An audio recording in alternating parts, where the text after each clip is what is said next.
Vamos começando. Eu peço que cada um de vocês pegue aí um lápis, caneta, não para anotar o que eu vou falar, porque o que eu vou falar tem aí o começo do link curto que eu vou dar, fornecer para vocês no último slide e boto no chat também, para vocês copiarem tanto essa apresentação como alguns outros arquivos e materiais que eu vou citar.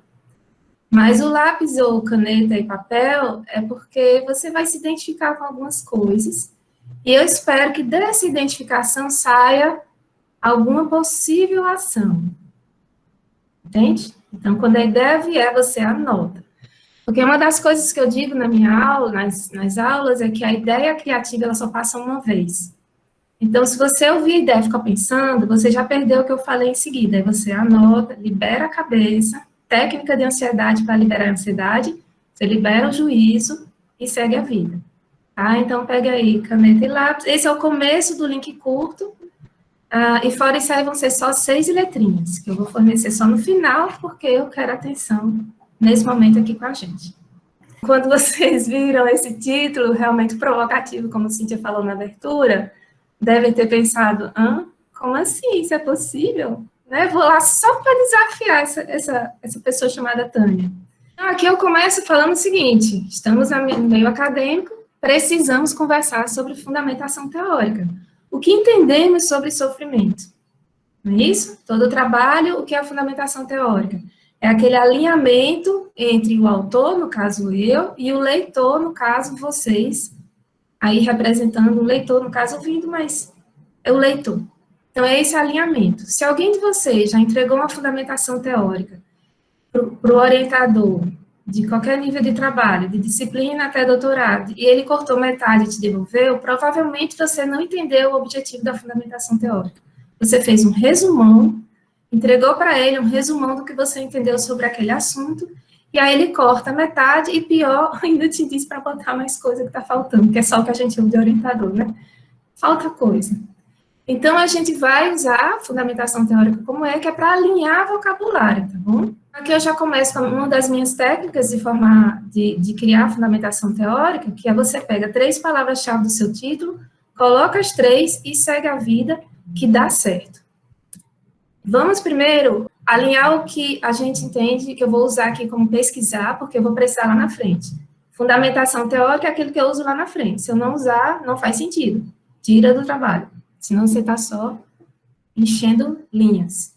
Pesquisa a gente vai ver como equivalente a aprender. Eu espero que vocês concordem comigo.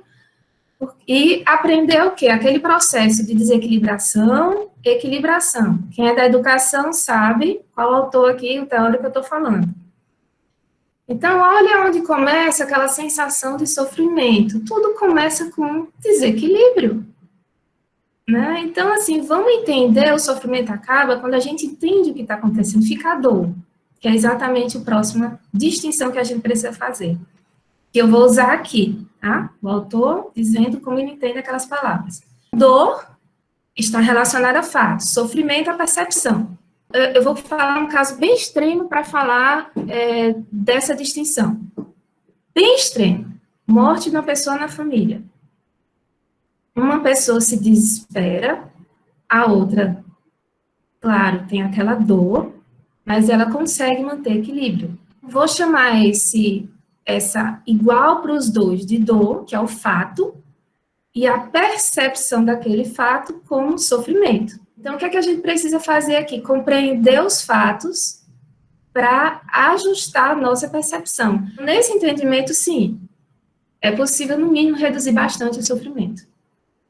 E, por fim, escrita acadêmica, que é um resultado de um processo de pesquisa. Antes de eu chegar em escrita, que vai ser a terceira parte que a gente vai falar, eu preciso falar do processo de pesquisa.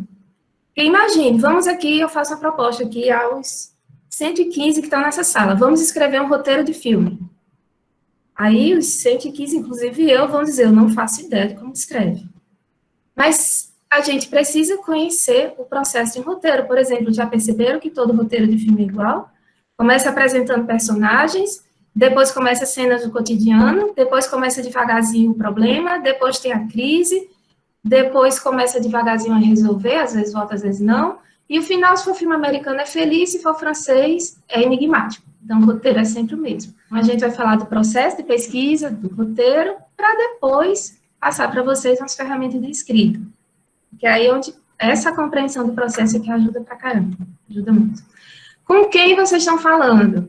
Eu sou formada em computação, doutorado em educação e muita experiência prática em gestão. Meus primeiros passos foram em aprender metodologia, foram quando eu tive que eu queria fazer doutorado em educação, vindo da computação, imagine, nem TCC eu tinha feito, tinha, claro, feito mestrado, mas tive que aprender meio que sozinha, não conhecia ninguém, né, que me ensinasse. Eu comecei fazendo muito mini curso para descobrir que não aprendia com eles, comecei a tentar analisar trabalhos já realizados, comecei a entender alguma coisa, ensinei para as paredes, literalmente, meu povo. Lembra que tem os níveis cognitivos, onde é que a gente aprende mais? Só ouvindo, retém quase nada, fazendo, retém mais, ensinando, retém muito. Então, se você não consegue aprender alguma coisa, como eu, em metodologia, comece a dar aula. Se você não tem alunos, você dá aula para as paredes. Foi o que eu fiz. Deu certo, comecei a aprender. E, principalmente, nesse meu processo, que já são uns 15 anos por aí, a parceria com outra professora de metodologia, que gosta tanto quanto eu, Ana Cláudia Mendonça. Hoje ela é professora do Instituto Federal do Ceará, em Sobral. Quem é de Sobral aí está ouvindo. Finalmente achei o caminho de aprender metodologia numa disciplina do doutorado, e o caminho é esse daqui. Os níveis cognitivos. Entenda que existe um caminho. Eu falo muito disso em níveis cognitivos. Quem já olhou o básico da taxonomia de Bloom, mesmo a mais antiga de todos, que algumas pessoas já dizem, não, ela está ultrapassada, não sei o quê, inclusive tem uma nova em 2002, mas qualquer uma daquelas versões, vê lá que reconhecer é um nível cognitivo mais fácil do que analisar, do que criar. Quando começa o sofrimento na escrita acadêmica, a gente quer achar que consegue criar sem os níveis anteriores. Não tem que passar pelos anteriores. A minha fala hoje vai estar estruturada em 3 momentos, 3 sessões.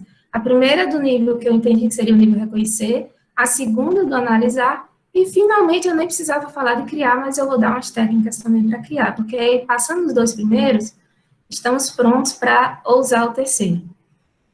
Eu aprendi isso na disciplina doutorado, como eu ia falando, com a professora Rita Vieira, que eu faço questão de dizer o nome dela, porque é assim, um divisor de águas na minha vida. Ela ensinou a gente a ver as estruturas, ou seja, reconhecer a estrutura do trabalho acadêmico, ensinou a lista de critérios, que eu vou compartilhar com vocês, inclusive o arquivo no final da minha versão já bem adaptada dessa lista.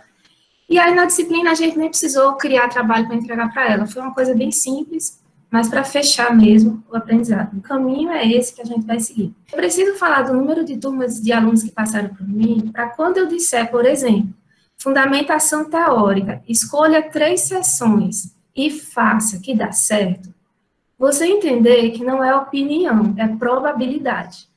De todos eles, de graduação, todos que passaram por mim, na fundamentação teórica, só um único trabalho, tinha 2 sessões na fundamentação, e um único trabalho, tinha 4 na fundamentação.